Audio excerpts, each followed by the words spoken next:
దేవునికి స్తోత్రం. హల్లెలూయా. మంచిది. క్రీస్తునందు మిక్కిలి ప్రియమైన వారలారా, ఈ రోజున బైబిల్ గ్రంథంలో నుండి పరమగీతముల గ్రంథం మొదటి 2 వచనాలను చదువుకుందాం. నేను షారోను పొలములో పూయు పుష్పము వంటి దానను, లోయలలో పుట్టు పద్మము వంటి దానను, బలురక్కసి చెట్లలో వల్లి పద్మము కనబడునట్లు స్త్రీలలో నా ప్రియురాలు కనబడుచున్నది. ప్రార్థన చేసుకుందాం. పరిశుద్ధుడా, ప్రేమ కలిగిన మా తండ్రి, జాలి కలిగిన మహోన్నతుడా, మీ వందనాలు చెల్లిస్తున్నానయ్యా. మీ బిడ్డలమైన మేము ఇలాగున మీ సముఖంలో కూడుకొని మిమ్మల్ని స్తుతించడానికి, మిమ్మల్ని ఆరాధించి ఘనపరచడానికి మీరిచ్చిన మంచి తరుణం కొరకు మీకు వందనాలు. మానవుడినైన నేను ఉట్టివాడను. మేమేమై ఉన్నామో అది కేవలం నీ కృప వలనే అయ్యి ఉన్నాం. దేవా, నా నోటి మాటలు ఏ వ్యక్తి జీవితానికి మేలు చేయలేవని నేను ఒప్పుకుంటున్నా. కానీ మీరు పలికితే, మీరు మాట్లాడింపజేస్తే ఎదురాడేవారు మారు మనసు పొందుతారు, పడినవారు ఉద్ధరించబడతారు, మీ కృపలో సంఘంలో ఉన్నవారు స్థిరపరచబడతారు. కనుక మీరు మాట్లాడండి, మీ స్వరమును వినిపించండి, మీ మాటలు వినగలిగిన చెవిని, గ్రహించే మనసును దయచేయండి. నీ ప్రజలకు అర్థమగు రీతిగా మీ మాటలు వివరించడానికి మీ కృపాభిషేకంతో నింపి నడిపించండి. యేసు నామమున ప్రార్థన చేసి ప్రారంభించుచున్నాను తండ్రి, ఆమేన్. హల్లెలూయా, హల్లెలూయా. క్రీస్తునందు మిక్కిలి ప్రియమైన వారలారా, ఈ చదువుకున్న మాటలో నుంచి కొద్ది విషయాలు మనం నేర్చుకుందాం. ఈ పరమగీతముల గ్రంథం గురించి చాలాసార్లు మనం ఉపోద్ఘాతం నేర్చుకున్నాం. పరమగీతాల గ్రంథానికి ఇంకొక పేరు గీతాలకు గీతమని, గీతాలన్నింటిలో కూడా శ్రేష్టమైన గీతమని దీనికి పేరున్నది. అంతేకాకుండా ఈ పరమగీతముల గ్రంథంలో ముఖ్యంగా మనకు తారసపడే పాత్రలు ఎవరు అని అంటే ప్రియుడు, ప్రియురాలు, చెలికత్తెలు అని అంటాడు. ప్రియుడు అని అంటేనేమో ప్రభు అయిన యేసుక్రీస్తు వారికి సాదృశ్యం. ప్రియురాలు అని అంటేనేమో లోకంలో నుంచి, పాపములో నుంచి ఉపదేశం విని ప్రత్యేకించబడి పాపాలను ఒప్పుకొని విడిచిపెట్టి పాపక్షమాపణ నిమిత్తం బాప్తిస్మమును తీసుకున్న ఆ విశ్వాసులనే, సంఘాన్నే, ఆ సముదాయాన్నే ఆ ప్రియురాలు అని జ్ఞాపకము చేస్తూ ఉంటాడు. ఇక్కడ ప్రియుడైన యేసుక్రీస్తు వారు ప్రియురాలు అనబడిన సంఘమును గురించిన ఆ ప్రేమతో కూడిన అనుభవాలు జ్ఞాపకం వస్తూ ఉంటాయి. ప్రియురాలు ప్రియుడైన యేసు చూపించిన ప్రేమను కూర్చిన విషయాలు కూడా ఆమె నోటితో నోరారా అలాగున జ్ఞాపకం చేస్తూ మాట్లాడటం తారసపడతా ఉంటుంది. ఈ 2వ అధ్యాయంలోనికి రాగానే ఇప్పుడు ఆమెను గురించి జ్ఞాపకం చేస్తున్న మాట, ఈ సంఘం అనే ఆ తల్లి తనంతట తానుగా మాట్లాడుకుంటున్న ఒక మాట ఏంటనంటే, నేను షారోను పొలములో పూయు పుష్పము వంటి దానను, లోయలలో పుట్టే పద్మము వంటి దానను అని అంటున్నాడు. 2వ వచనంలోనికి వచ్చేసరికి ఆ ప్రభువు మాట్లాడుతూ అంటున్నాడు, బలురక్కసి చెట్లలో వల్లి పద్మము కనబడినట్లుగా స్త్రీలలో నా ప్రియురాలు కనబడుచున్నది. 2 విషయాలు జ్ఞాపకం చేద్దాం. ఒకటేమో సంఘం తనను తాను గురించి చెప్పుకుంటా ఉన్నది, రెండవదేమో ఆ సంఘమును గురించి ప్రియుడైన యేసుక్రీస్తు వారు తాను మాట్లాడుతూ ఒక మంచి సాక్ష్యం ఇస్తున్నాడు. ఈ దినాన దేవుని రాజ్యానికి మనం వారసులం కావాలనంటే, పరలోక రాజ్యంలో ప్రభువుతో, ఆయనతో యుగయుగాలు ఉండే భాగ్యాన్ని మనం పొందుకోవాలని అంటే, మనం ఎవరమైనా, ఎలాంటి వారమైనా, ఏ స్థితిలో ఉన్నవారమైనా మనకంటూ ఇక్కడ ఈ తల్లికి ఇస్తున్న మంచి సాక్ష్యం అన్నదే, అలాంటి సాక్ష్యాన్ని మనకి అగ్గేటట్లుగా చూసుకోవాలి. రెండవది, ఆ యేసుక్రీస్తు ప్రభు వారు కూడా మన గురించి ఒక మంచి సాక్ష్యం ఎట్లాగని ఇచ్చేటట్లుగా ఉండాలి. ఇంతకీ ఈ షారోను పొలమును గురించి జ్ఞాపకం చేసుకుంటే, షారోను ప్రాంతాలలో ఉన్న ఆ పొలం, ఆ భూమి పరిస్థితులన్నిటిని గురించి జ్ఞాపకం చేస్తూ అంటాడు. షారోను ప్రాంతంలో ఉన్న పొలాన్ని గురించి, షారోను అని అంటే పచ్చిక బయళ్ళు అని అర్థం, పచ్చిక బయళ్ళు అని అర్థం. ఇది యొప్పే ప్రాంతం నుంచి కర్మేలునకు పోయే సముద్ర తీరమున ఉన్నదని చెప్పి జ్ఞాపకం చేయబడతా ఉంటది. ఇప్పుడు ఈ షారోనులో ఉన్న పొలం దేనికి మనకు పోలికగా చెప్పుకోవచ్చు అని అంటే, సంఘానికి పోలికగా మనం చెప్పుకోవచ్చు. నీవు నేనేమో పూయు పుష్పం వంటి వాళ్ళం, విశ్వాసులు ఆ పూల వంటి వారు. ఈ పూలైన మనం ఎక్కడ పోయాలి? చాలామంది లోకంలో పోస్తారు, ఇంకొంతమంది రోడ్ల మీద పోస్తారు, మరికొంతమంది సీక్రెట్ స్థలాలలో పోస్తారు, ఇంకొంతమంది చీకటిలో పోస్తారు, మరికొంతమంది దేదీప్యమానమైన వెలుగులో తీర్మాన మేళాలతో కనపడతా పోస్తూ ఉంటారు. కానీ ఇక్కడ ఏం చెప్పే పొలం ఏ పొలం అనంటే షారోను పొలములో పోయాలి. దేవునికి స్తోత్రం చెబుదామా? ఎక్కడ పోస్తున్నాం మనం? రోడ్ల మీద పోస్తున్నామా, వీధుల్లో పోస్తున్నామా, ఇంటి బయట పోస్తున్నామా, లేకపోతే ఇంకెక్కడైనా పోయరాని చోట్లలో పూస్తూ కనపడుతున్నామా? పుష్పాలు మనం.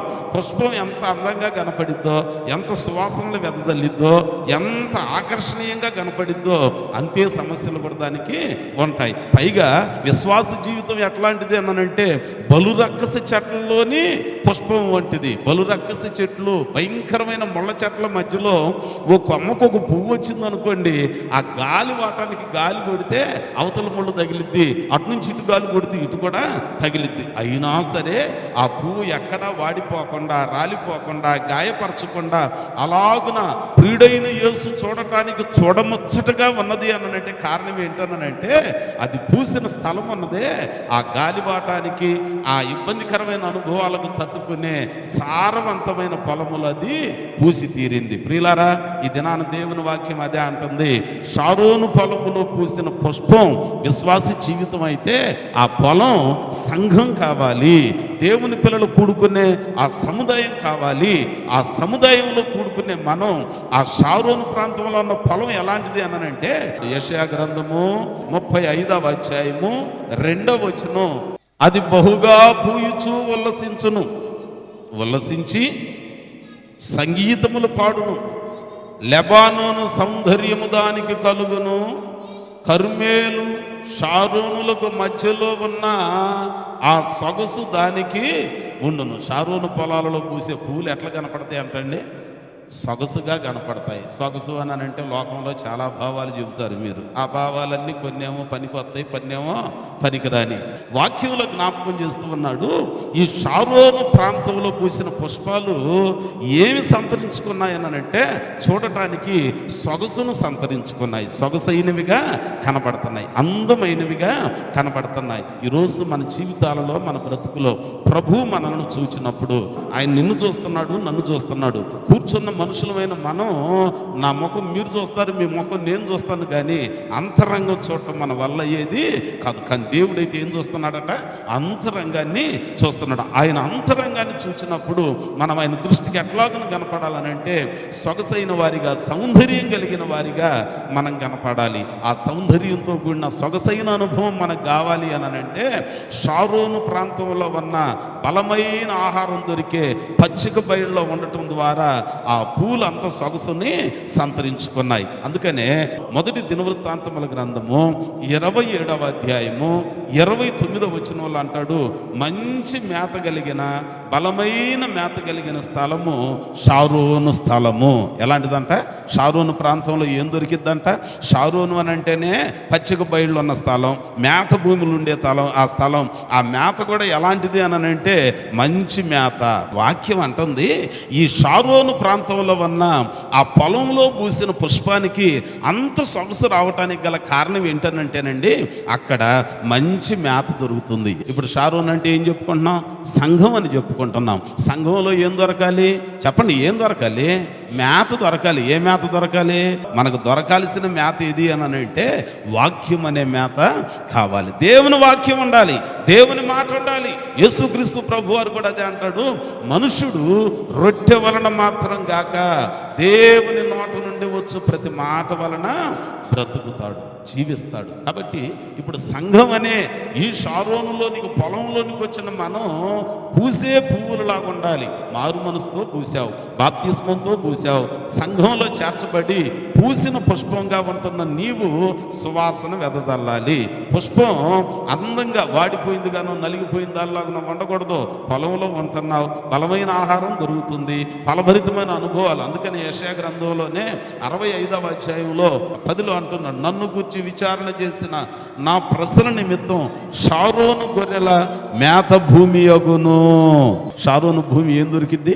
గొర్రెలకి మేతని ఇస్తుంది. ఎలాంటి మేత అనంటే ఫలవంతమైన మేతనది అనుగ్రహిస్తుంది. ఇప్పుడు సంఘంలోనికి వచ్చిన తర్వాత మన జీవితాలు, మన బ్రతుకులు దేవుని వాక్యం చేత బలపరచబడాలి. దేవుని వాక్యం చేత మనం బలాభివృద్ధిని పొందుకోవాలి. వాక్యం మనలో ఉండాలి. నిజంగా నువ్వు మంచి మేతతో పోషింపబడిన గొర్రెవైతే, లేకపోతే ఆ షారోను పొలంలో పూసిన నిజమైన పుష్పం గనకైతే, వాడిపోయిన దానివి అలాగున ఇతరులు కన్నులకు అందమైన దానిలాగా కనపడే పుష్పం అయితే నువ్వేం చేస్తావు తెలుసా? బైబిల్ గ్రంథంలో అలాంటి శ్రమలు ఎవరు అనుభవించారు? యోబు జీవితాన్ని జ్ఞాపకం చేసుకుంటావు, ఎస్తేరమ్మ జీవితాన్ని జ్ఞాపకం చేసుకుంటావు, భక్తుల జీవితాలు అన్ని జ్ఞాపకం చేసుకొని వాటి ద్వారా నువ్వేం చేస్తావనంటే వాడిపోక, నలిగిపోక, రాలిపోక, గాయపరచబడక స్థిరమైన సౌందర్యాన్ని కలిగి ఉంటావు. దేవునికి స్తోత్రం. ఇప్పుడు ఆయన అందుకని అంటున్నాడు, ఆ సంఘం అనే తల్లి చెబుతుంది, నేను షారోను పొలములో పూయు పుష్పం వంటి దానను. షారోను పొలం సొగసైన మేతనిచ్చిద్ది, మంచి మేతనిచ్చిద్ది, ఫలవంతమైన ప్రదేశం కనుక ఆ ఫలవంతమైన ప్రదేశంలో మంచి మేతను భుజించి ఇప్పుడు దానికి సౌందర్యాన్ని సంతరించుకున్నది, సొగసు సొంతం చేసుకుంది, చూడటానికి అందరిని ఆకర్షిస్తుంది, బలంగా కనపడుతుంది. మనం కూడా సంఘంలోనికి వచ్చిన తర్వాత అలాంటి సౌందర్యాన్ని, అలాంటి పరిస్థితులను మనం సంతరింపజేసుకునే వారిగా ఉండాలి. ఆ తర్వాత ఆ ప్రియుడైన యేసుక్రీస్తు వారు మాట్లాడుతూ ఆమెను గురించి ఒక మాట అంటున్నాడు. ఆ 2వ వచనంలో ఆయన ఏమనంటాడనంటే, బలురక్కసి చెట్ల మధ్యలో నా ప్రియురాలు ఎట్లా కనపడుచున్నదనంటే వల్లి పద్మం వల్లే కనపడుచున్నది. మనం వచ్చాం సంఘంలోనికి, నాటపడిన మనం పుష్పించుచున్నాం. రక్షణలో పుష్పించాలి, స్తుతించడంలో పుష్పించాలి, ప్రార్థన చేయటంలో పుష్పించాలి, విజ్ఞాపన చేయటంలో పుష్పించాలి, ఆయన సన్నిధిలో పరిశుద్ధులుగా ఉండటంలో పుష్పించి ఆ పుష్పం ద్వారా వచ్చే మకరందం, ఆ సువాసన ఆకర్షించే అనుభవం అనేకులను తన దగ్గరికి నడిపించేదిగా చూసుకోవాలి. అలాగునుంటున్న మనల్ని యెహోవా తప్పకుండా చూస్తాడు. ఇప్పుడు ఈయన కూడా ఏం చేశాడు? ఆమెమో షారోను పొలంలో పూసిన పుష్పాన్ని నేనని చెబుతుంది. ఆ మాట వినగానే ప్రభు అంటున్నాడు, నువ్వు చెప్పటమే కాదు, నేను నిన్ను కూడా చూచా. చాలా పుష్పాలు ఆ పొలంలో ఉన్నాయి, కానీ నేను ఎవరిని చూస్తున్నాడు అనంటే బలురక్కసి చెట్ల మధ్యలో ఉన్న వల్లి పద్మం వలె నువ్వు నాకు కనబడుతున్నావు. కష్టాలున్నాయి, నష్టాలున్నాయి, ఇరుకులున్నాయి, ఇబ్బందులు ఉన్నాయి, లోయలలో పూసిన పుష్పంలాగా నువ్వు ఉన్నావు. గాఢాంధకారపు లోయ ఉంది, కన్నీటి లోయ ఉంది, బాధలోయ, ఆకారు లోయ ఉన్నది, ఇన్ని లోయలు ఉన్నాయి. ఇన్ని లోయలలో కూడా నువ్వు ఎట్లాగునున్నావు అనంటే నీ సౌందర్యం తగ్గల, నీ సొగసు తగ్గల, నీ ఫలభరితమైన అనుభవం తగ్గల, నీ సువాసనలు వెదజల్లే పరిస్థితులు కూడా తగ్గల. సంసోను జీవితాన్ని జ్ఞాపకం చేసుకున్నప్పుడు ఆయన ఓ లోయకుండా ప్రయాణం చేయాల్సిన అనుభవం వచ్చింది. చివరికి దెలీలా దగ్గరికి వెళ్ళాడు, భయంకరమైన లోయలో పడిపోయాడు, 2 కన్నులు పోగొట్టుకున్నాడు, బలమంతా పోగొట్టుకున్నాడు, అభిషేకం అంతా దూరం అయిపోయింది, చెరసాలలో వేయబడ్డాడు, భయంకరంగా సంఖ్యలతో బంధించారు, చివరికి ప్రాణం మీదకి వచ్చింది. ఆ లోయలలో ఉన్నప్పటికీ ఆ న్యాయాధిపతుల గ్రంథం 16వ అధ్యాయంలో అతడు తిరిగి యెహోవాకు మొర్ర పెట్టడం ప్రారంభించాడు. పోగొట్టుకున్న తన తల వెంట్రుకలు మొలవటం మొదలైనవి. లోయలోనే ఉన్నాడు, కనుగుడ్లు పోగొట్టుకున్నాడు, బలమంతా పోయింది, నిందల పాలయ్యాడు, నిట్టూర్పుకు అప్పగించబడ్డాడు. అయినా సరే ఆ లోయలలో ఆయన ఎట్లాగునుంటున్నాడు అనంటే యెహోవాకు ప్రార్థన చేయటం, మొర్ర పెట్టడం మొదలు పెట్టగానే దేవుడు ఆయనను జ్ఞాపకం చేసుకున్నాడు. తన తల వెంట్రుకలు మొలవటం మొదలైనవి. పోగొట్టుకున్న అభిషేకం మరలా ప్రారంభము అయిపోయింది. ఆ లోయలో ఉన్న ఆయన చివరి పరిస్థితిని జ్ఞాపకం చేసుకుంటే అతడు బ్రతికి ఉన్న దినాలలో చంపిన వారి లెక్క కంటే ఆఖరి క్షణంలో చంపిన శత్రువుల లెక్క ఎక్కువ. దేవునికి స్తోత్రం. కాబట్టి ఈ రోజున మనం సంఘంలోనికి వచ్చాక పలు లోయల గుండా మనం ప్రయాణం చేస్తూ ఉంటాం. కన్నీటి లోయలు ఉంటాయి, కష్టాల లోయలు ఉంటాయి, పస్తులుండే లోయలు ఉంటాయి, నిందల లోయలు ఉంటాయి, నిట్టూర్పుల లోయలు ఉంటాయి. వీటన్నిటిలో కూడా మనం ఎట్లాగను కనపడాలనంటే ఆ దేవుడు మనలను చూస్తాడు. లోయలో ఉన్నప్పుడు కొంతమంది మనల్ని చూడరు, లోయలో పడద్రోస్తారు, మనల్ని చూడరు, కానీ దేవుడు మాత్రం చూస్తానే ఉంటాడు. నేను ఎప్పుడు చెబుతా, మనుషులు నిన్ను చూస్తూ ఉంటే దేవుడు ఏమనుకుంటాడనంటే, వీళ్ళని కొంతమంది నా పిల్లలు చూస్తున్నారు, ఎవరు చూడనోళ్ళు కొంతమంది ఉన్నారు, వాళ్ళని నేను చూడాలని వెళతాడు. ఒకవేళ మనుషులందరూ నిన్ను చూడటం వదిలిపెడితే దేవుడు నీ దగ్గరికి పని కట్టుకొని వచ్చి నిన్ను చూస్తాడు. యాకోబు ఉన్నాడు, ఎబ్బోకు రేవు దాకా బాగానే వచ్చాడు, భార్యలు ఉన్నారు, పిల్లలు ఉన్నారు, దాసదాసి జనాంగం అందరూ ఉన్నారు.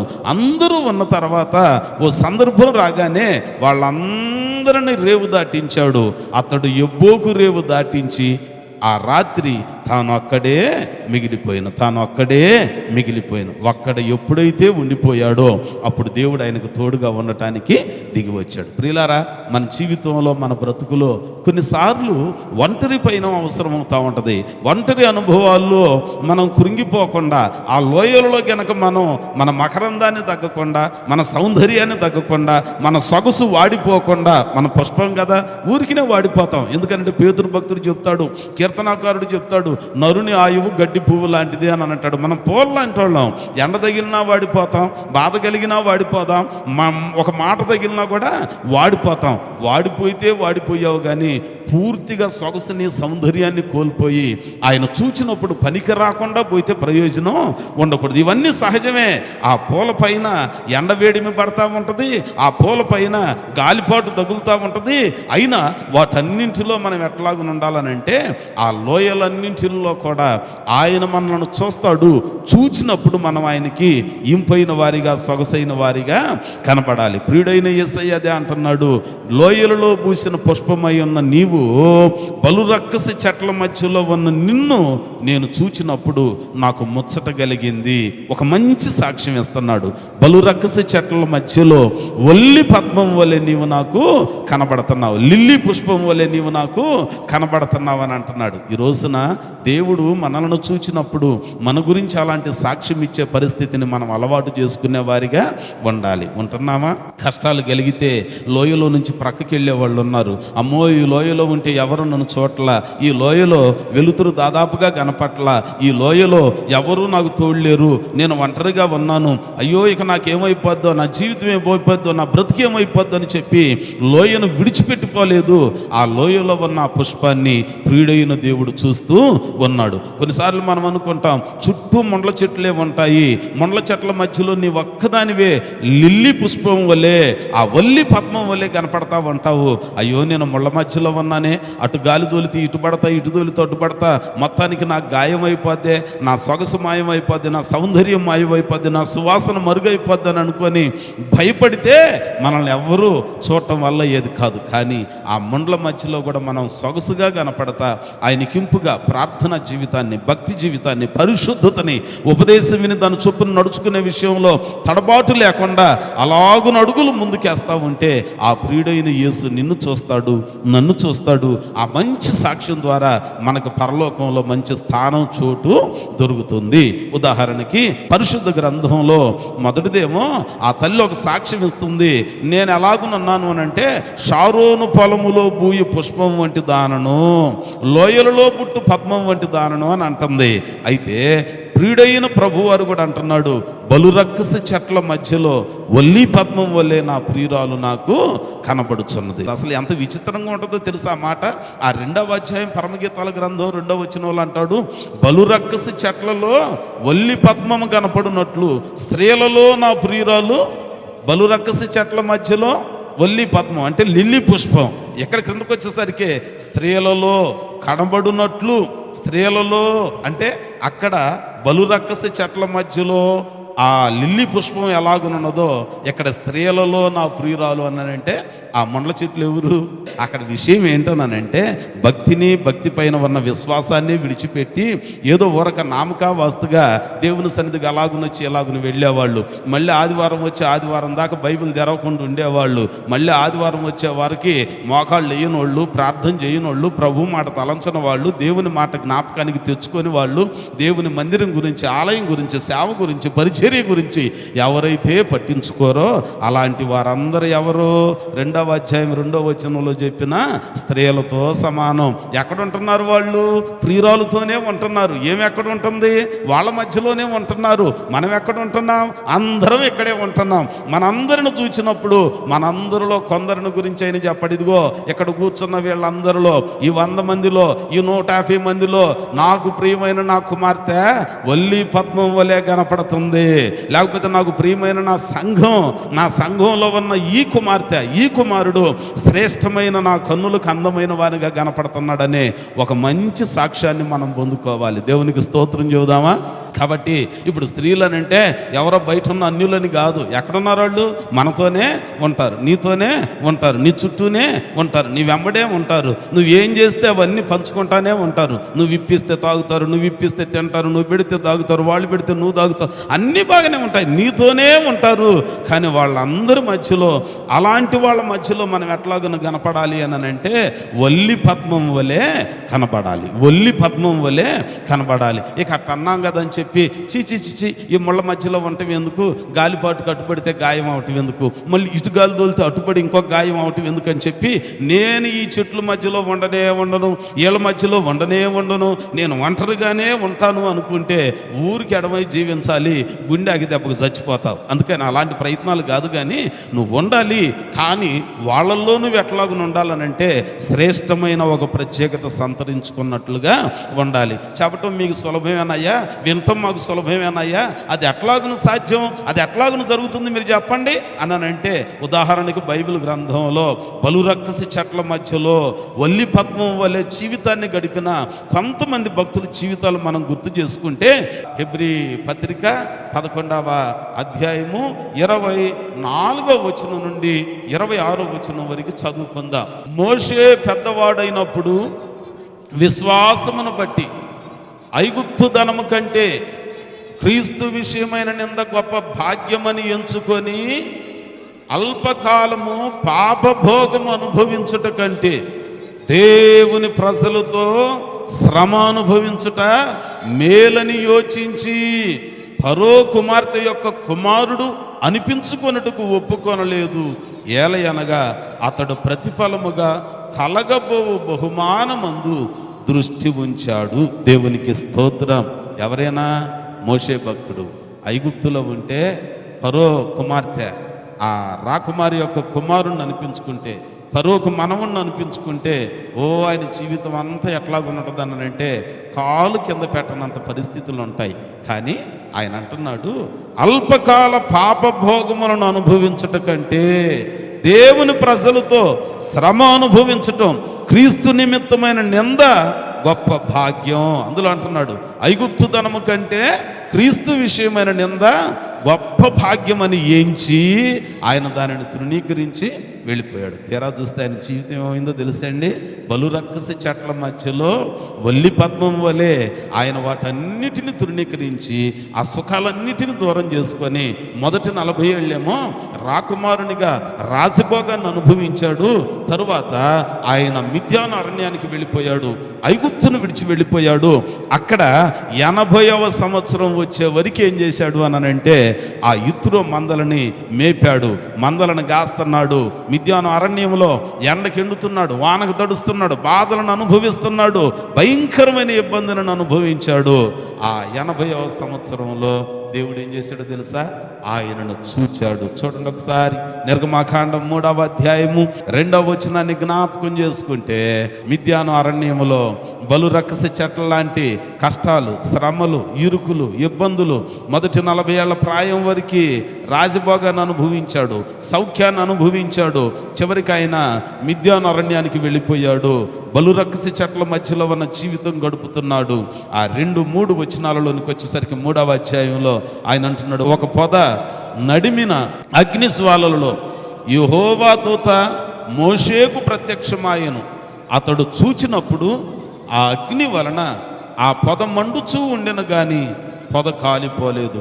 అప్పుడు మోషే, ఆ పొద ఎలా కాలిపోలేదు, నేను ఆ తట్టు వెళ్ళి ఈ గొప్ప వింత చూచెదను అనుకొనెను. దానిని చూచుటకు అతడు ఆ తట్టు వచ్చుట. ఎవరు అతడు అంటే? ఎవరు? మోషే ఆ తట్టు వచ్చుట ఎవరు చూశారు? యెహోవా. ఎక్కడున్నప్పుడు చూచాడు? మిద్యాను అరణ్యంలో. మన భాషలో చెప్పాలనంటే బలురక్కసి చెట్లు. ఈ ఎంతకాలం పడ్డాడు ఆ శ్రమలు తెలుసండి? మొదట 40 ఏళ్ళేమో రాజభోగాన్ని అనుభవించాడు. తర్వాత 40 ఏళ్ళు, 80వ ఏడు వచ్చేవరకు ఏం చేస్తున్నాడు? అక్కడ ఎండకెండి వానకు దడిచి మొత్తానికి ఆ అరణ్యంలో అలాగనే ఏకాగిలాగా ఉండిపోయి ఆలోచన చేస్తున్నాడు. నేను రాజభోగం అనుభవించాను, నేను ఎంత సౌఖ్యం అనుభవించాను, నా జీవితం ఎట్లాగున్నది, నా బ్రతుకు ఎట్లాగున్నది, ఎందుకు ఇలాగునైపోయా? అయ్యో 40 ఏళ్ళు గడిచిపోతున్నాయే. మొదటి 40 ఏళ్ళేమో రాజభోగం అనుభవించా, తరువాత ఇప్పుడు నా వయసు 80 సంవత్సరాలు అయిపోవస్తుంది కదా, ఇదిగో ఇక్కడ ఎంతకాలం బాధపడ్డా, 40 ఏళ్ళు దాదాపుగా ఈ అరణ్యంలోనే ఉండిపోయా. బలురక్కసి చెట్ల మధ్యలో జీవితం గడిపిన అనుభవాలు. అయినా సరే దేవుడు ఆయనను చూచి ఆయనకు సందర్శనం ఇవ్వటానికి గల కారణం ఏంటనంటే, ఆ చెట్ల మధ్యలో కూడా అతడు ఎట్లాగున కనపడుతున్నాడు?